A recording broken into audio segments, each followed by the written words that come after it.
कुकू भाई, आपको अभी उड़ना नहीं आता और मम्मा ने हमें अभी उड़ने से रोक भी रखा है। अगर मम्मा आ गई तो आपको ऐसे उड़ने की कोशिश करता देख नाराज हो जाएंगी। गुड़िया, मैं तो उड़ने ही वाला था। ये देखो, अब के बार मैं आपको अच्छे से उड़कर दिखाऊंगा।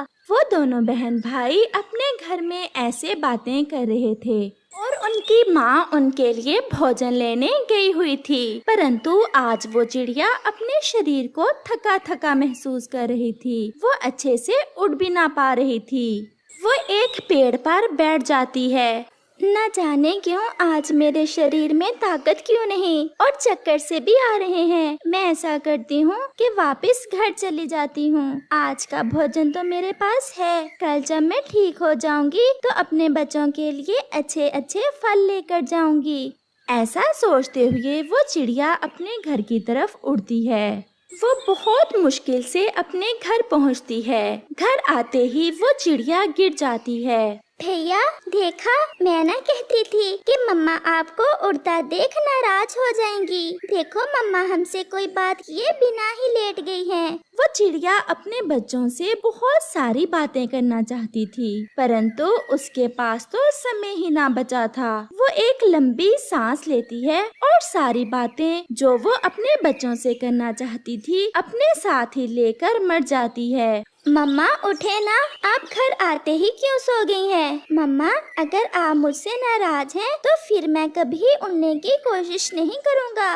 भैया, ऐसा भी तो हो सकता है कि मम्मा हमसे किसी और बात पर नाराज हो गई हो जो मम्मा बोल नहीं रही। नहीं गुड़िया, मम्मा हमसे नाराज नहीं है। मम्मा को नींद ज्यादा आई होगी, इसलिए मम्मा घर आते ही सो गई हैं। वो छोटे बच्चे अपनी अपनी बुद्धि के अनुसार ऐसे बातें करते हैं। वो कब जानते थे कि उनकी मम्मा तो अब इस दुनिया में नहीं रही। उनकी मम्मा तो मर गई है। वो तो अनाथ हो गए हैं। गुड़िया, हम भी मम्मा के साथ ही सो जाते हैं। जब सुबह मम्मा सोकर उठेंगी तो हम मम्मा को सब बताएंगे कि कैसे हमने मम्मा को बार बार बुलाया और कैसे मम्मा घर आते ही सो गयी। आज मम्मा के साथ सोने की बारी मेरी है। मुझे पता है, आप मम्मा के साथ सो जाएं और मैं यहाँ सो जाता हूँ।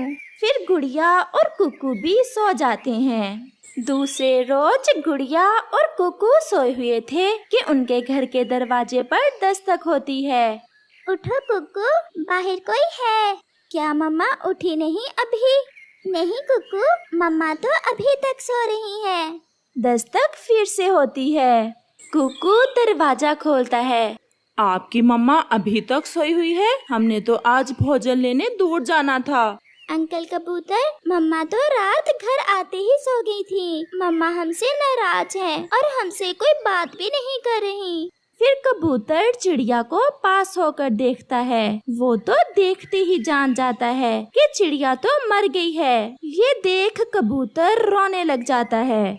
अंकल कबूतर, आप रो क्यों रहे हैं?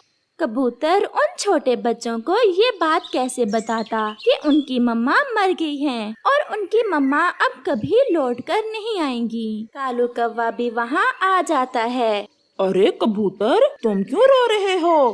कालू, चिड़िया मर गई है और उसके छोटे छोटे बच्चे अपनी माँ को पुकार रहे हैं।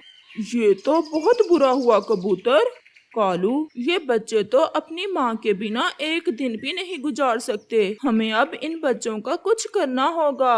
कबूतर यार, ये तो चिड़िया के बच्चे हैं और इन्हें पाल भी एक चिड़िया ही सकती है। नदी के उस पार मुझे एक चिड़िया के घर का पता है। क्यों ना हम इन बच्चों को वहाँ छोड़ आएं? नहीं नहीं अंकल, हम अपना घर छोड़कर नहीं जाएंगे। मम्मा ने हमें घर से बाहर जाने से रोक रखा है। अगर उठ गई तो मम्मा डांटेंगी। बेटा, आपकी मम्मा आपसे गुस्सा हो गई हैं और अगर आप थोड़े दिनों के लिए घर से दूर चले जाओगे तो फिर ही आपकी मम्मा आपसे बात करेंगी। ये सुनकर वो बच्चे रोने लग जाते हैं। हमने तो मम्मा कोई इतनी बड़ी शरारत नहीं की। कल मैंने उड़ने की कोशिश ही तो की थी और आप हमसे इतना नाराज हो गयी। अगर मम्मा ऐसे ही मानेगी तो अंकल आप हमें ले जाएं। फिर कालू कौवा और कबूतर उन दोनों बच्चों को साथ लेकर वहाँ से चले जाते हैं। वो नदी से उड़ते हुए नदी की दूसरी दिशा में जाते हैं। वो सामने घर है उस चिड़िया का। कालू, जब वो चिड़िया अपने घर में 2 अजनबी बच्चों को देखेगी तो क्या वो इन्हें रखेगी अपने घर में?